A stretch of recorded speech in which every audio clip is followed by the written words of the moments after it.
In this video, we have two of the Crawler Trax Vector XL RC bash ramps. You can assemble yourself very easily, come shipped directly to your door in a convenient little small package.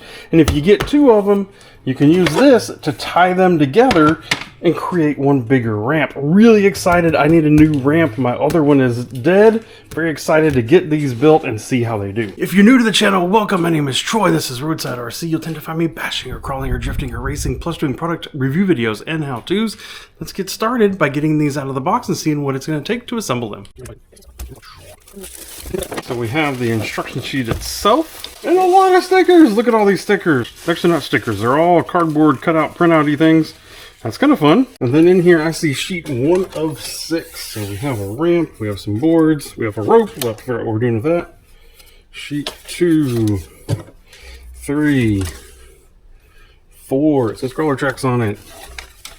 Sheet 5, sheet 6. And then we have the whole thing twice.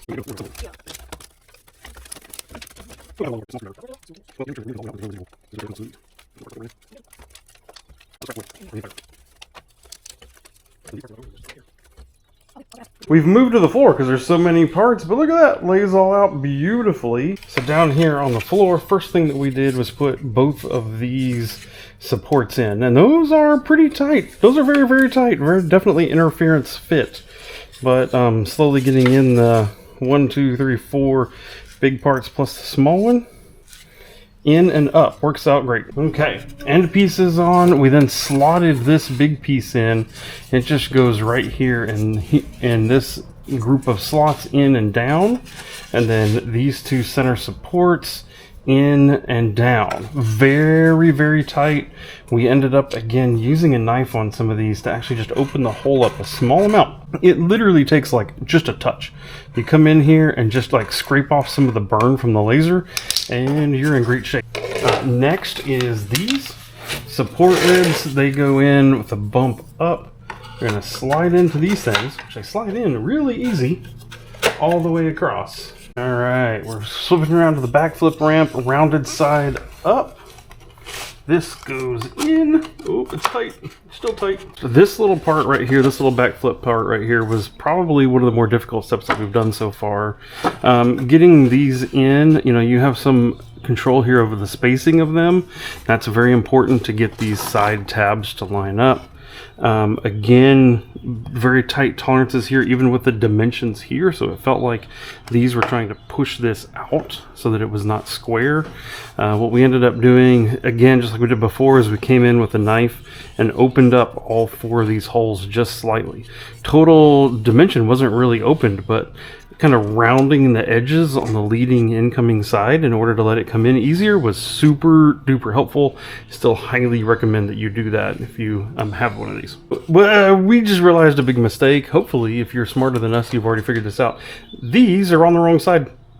I just assumed that they were supposed to be on the inside. I didn't understand outside. So it's actually supposed to be like this, where those are out, and the ramp is totally wider than this. I thought the ramp was going to be quite narrow. Honestly speaking, these parts assembly is really tough. My 11-year-old is really struggling to be able to get the parts in or out, locked in together. So if you are getting these kits, make sure adult help as assembly is there.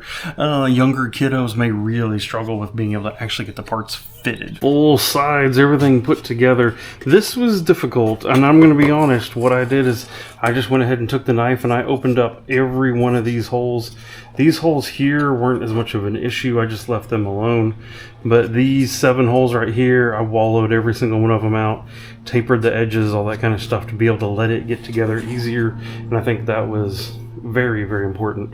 Started with these outside pieces, got them physically started, but not all the way in. If you get them all the way in, then it puts everything too much of a bind. You kind of have to get everything worked in evenly. So now we're going to be putting these deck panels on. This is the first one, and this is where we get into the sewing portion of today's event. So you take this bungee cord, tie a knot in it, run it through this first hole. We're going to just simply take this, shove it in through here, shove it in back through there,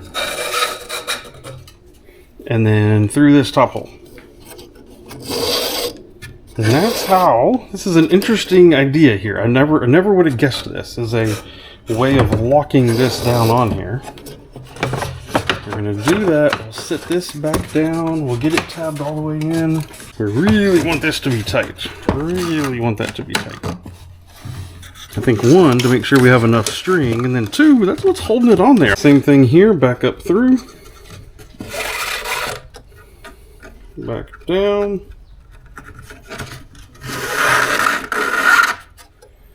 Back through the upper hole here.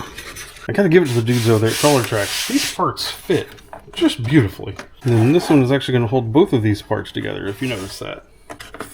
Fun. Then I'm gonna pull tight.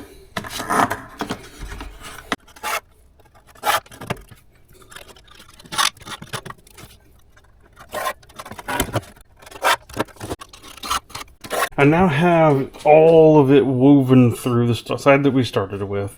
I cheated on the top and I made a modification. So it looks like you're supposed to come through here and then you continue to weave using holes in these parts. Weaving through, weaving through, weaving through, weaving through. But I didn't do that for two reasons. Reason number one, I find that the vehicles as they drive through here scrape. Where the bungee's sticking up here, I'm afraid that is where the vehicle's going to hit it, cut that bungee, and then all this is going to come falling apart. Okay, so that's one reason why I skipped it. The other reason why I skipped it is just total length. So even with skipping that and just going straight through, it should be a shorter distance. I have all of these super tight. Super tight. This is how much I have left. It does work. You can take a screwdriver and you can kind of wedge it in there and that can help hold tension. But yeah, that's how much I have left. So I'm afraid I wouldn't have even that much left if I didn't. And I'm going to use a screwdriver to help me here. Because with this little bit, it turns out it's hard to make a knot. So what we need to do now is we need to make a knot to hold it in here to keep everything together. Haha! Assembled ramp. But now we have a whole nother one. We got to do the whole thing all over again. No problem. A lot of lessons learned here. This one should go dramatically faster. Honestly, doing the second ramp was so dramatically easier. I think I assembled this thing literally in half the time or less. So much easier. So now we have 1, 2 ramps. And here comes the magic part of these whole ramps, which is they're not really big enough for like 8 scale stuff, especially in X-Max. It's not good enough for X-Max. You can hit this with 10 scale, but even 10 scale, you have to be pretty precise to hit it.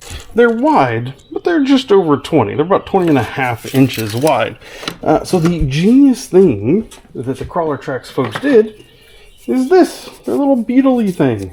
So it is a plate that will attach right in here and help attach 2 of these together. So you slide the plate in here and then you tie with more bungee cord between these panels to hold them together, and you make one kind of 41-inch wide total ramp. That is genius. Beetle-y thing, as they called it, is now installed, and all of these extra holes that we had here, what we do is tie a knot and shoelace tie them together here.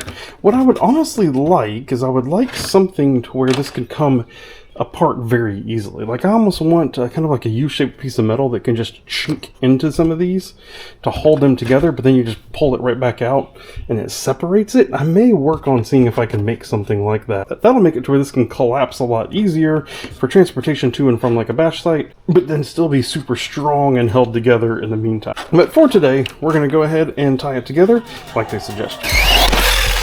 Oh!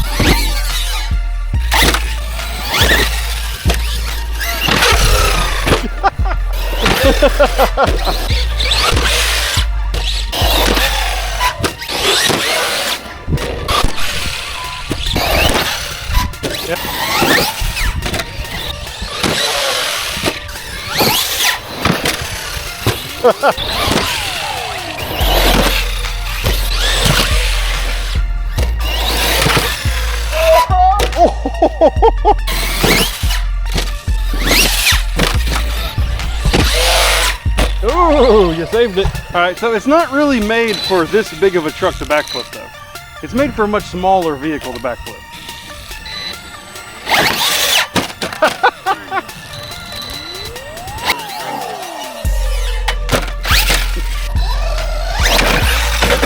It did have a little bit of misalignment here. Pop that back in.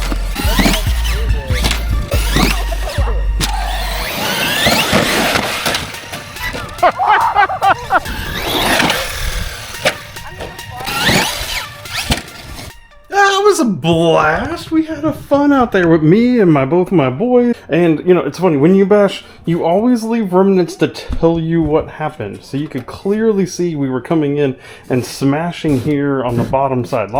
Taking lots of hits here as the vehicle comes in too fast. Yes, I did knock out that one piece, and it looks like the side panel is cracked. Same for up here. That piece is cracked, but it's back in all together. This part of the ramp, the surface plate of the ramp, actually helps to hold it together. So what did we learn? We learned that you can't really hit this full speed with big bashers. That's just not a thing. You just can't do it. You can come in, you can hit it with basically anything you want at a lower speed, and it's fine. But if you're trying to really come in fast and really launch hard, it's just gonna hurt. It's gonna end up breaking. Plainly speaking, I've actually made a ramp like this before with these kind of side plates, and honestly, the folks at Crawler Trax have done a great job reinforcing this, because when I did it, these immediately flexed, and like the bumpers and stuff would hit right in this crack and just tore off these second panels. So those support ribs that are underneath here, I think he called them spines, that are in underneath here, are really strong, and they did a really great job. The backflip side works, but this is really just more geared towards something like a Grom, something like the Losi Mini LMT. It's a little bit more geared towards something like that. Yes, you can drive the bigger trucks on them, but you can't do the big basher sends on them. If you're going to do that, you need a bigger ramp. But for smaller scale stuff, this is an absolute hoot. Does great. I think I'm going to make a couple changes. I'm going to come in here and I'm going to coat a whole bunch of this in glue. I'm going to try to fill these gaps. I'm going to try to fill all of these parts with glue to make sure while we were jumping, some of these did pop out and come loose with some of those big hits. So I'm going to reinforce a whole bunch of it with just soaking it down with glue. Overall though, this ramp, I think if you're doing something like Groms, anything 18th scale, mini Bs, LMTs, all of these kind of things, these ramps are absolutely perfect. Price is reasonable. I will leave a link to where you can actually purchase these directly from Crawler Trax down in the video description. So overall, I had a blast. This is really fun. Thanks to the folks at Crawler Trax for making such an awesome product that really can help a lot of folks. A lot of folks don't have the saws and the screws and the drills and all that kind of stuff to make their own ramps like I have in the past. They don't have the 3D printing ability to maybe 3D print some ramps. So if that is exactly who this is for, you can just grab it, you can assemble it easily, and you can go out and have a blast. So if you're curious about buying one, in the video description, if you click down there in the description, there'll be a link where you can straight to Crawler Trax where you can buy it. If you have any questions about how I assembled it or anything like that, leave that down in the video comments. And I have some just other tech help stuff that there'll be a playlist over here in your right popping up, and I hope to see you in one of those videos. Thank you for watching, and goodbye.